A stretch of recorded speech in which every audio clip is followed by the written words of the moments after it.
Hello लोगोफोर, good news. जोंनि BTC आव मोनसे साख्रि गोदान ओंखारदों। नोंथांमोना एप्लाइ खालामनो हागोन। ग्रेड 3 आरो ग्रेड 4 नि थाखाय साख्रि ओंखारदों। जायफोरा BA पास जानानै दं बे बिथांमोना साख्रि एप्लाइ खालामनो हागोन। बिथांमोननि बैसोआ 40 बोसोरसिम जायोब्लाबो अरजाया। नोंथाङा एप्लाइ खालामनो हागोन आरो नोंथाङा BA पास जानांगोन। बेनिफ्राय नोंथाङा 1 इयार कम्पिउटार कर्स गोनां जानांगोन आरो नोंथांनि एप्लिकेसना BTC सेक्रेटारियाव सौफैनो नांगोन 25 तारिखनि गेजेरावनो। नोंथाङा थाबैनो एप्लाइ खालामदो। आरो ग्रेड 4 नि थाखाय मेट्रिक पासल' जायोब्लाबो जागोन आरो computer course 1 year computer course थानाय जायोब्ला साबसिन जागोन आरो नोंथांनाव गुबुन गुबुन रोंगौथिफोरनि सार्टिफिकेट दङब्ला साबसिन जागोन। आरो नोंथाङा बे एप्लिकेसनखौ स्टेन्डार्ड फर्मावनो लिरनानै सेक्रेटारियेट अफिसाव जमा हैनो नांगोन 25 तारिखनि गेजेरावनो। बे मासनि 25 तारिखनि गेजेरावनो नोंथाङा ट्राइ खालामदो। मानोना नोंथांनि खाफालाव बाहायग'आ नेनानै दंबो जानो हागौ। मानोना बे साख्रिया जोंनि BTC आव थानाय सुबुंफोरनि थाखाय दं।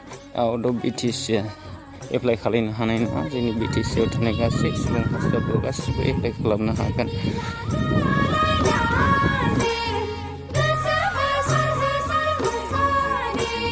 ओंखारबाय, एप्लिकेसनखौ नाजावजेनबाय। नोंथाङाबो माबार बे 25 दाननि 25 तारिखनि गेजेरावनो बे BTC सेक्रेटारियेट अफिसाव हैनो नांगोन। नोंथाङा ग्रेड 3 नि थाखाय एप्लाइ खालामनोबा नोंथाङा BA पास जानांगोन आरो 40 बोसोरनि बैसोनि गेजेराव जानो नांगोन आरो 4 ग्रेडनि थाखाय मेट्रिक पासल' जायोब्लाबो कम्पिउटार कर्स थायोबा 1 इयार कम्पिउटार कर्स थायोबा साबसिन जागोन। नोंथाङा एप्लाइ खालामदो।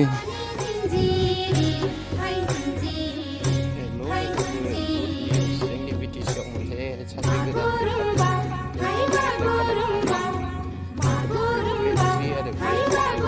ओंखारदों। जायफोरा BA पास जानानै दं बे बिथांमोना साख्रि एप्लाइ खालामनो हागोन। बिथांमोननि बैसोआ 40 बोसोरसिम जायोब्लाबो अरजाया। नोंथाङा एप्लाइ खालामनो हागोन आरो नोंथाङा BA पास जानांगोन। बेनिफ्राय नोंथाङा 1 इयार कम्पिउटार कर्स गोनां जानांगोन आरो नोंथांनि एप्लिकेसना BTC सेक्रेटारियाव सौफैनो नांगोन 25 तारिखनि गेजेरावनो। नोंथाङा थाबैनो एप्लाइ खालामदो।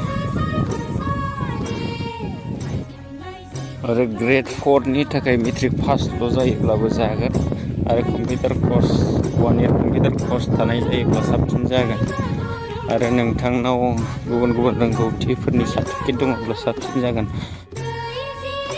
जानो नांगोन आरो नोंथाङा बे एप्लिकेसनखौ स्टेन्डार्ड फर्मावनो लिरनानै सेक्रेटारियेट अफिसाव जमा हैनो नांगोन 25 तारिखनि गेजेरावनो। बे मासनि 25 तारिखनि गेजेरावनो नोंथाङा ट्राइ खालामदो। मानोना नोंथांनि खाफालाव बाहायग'आ नेनानै दंबो जानो हागौ। अब्ला थेंक इउ, गोजोन्थों।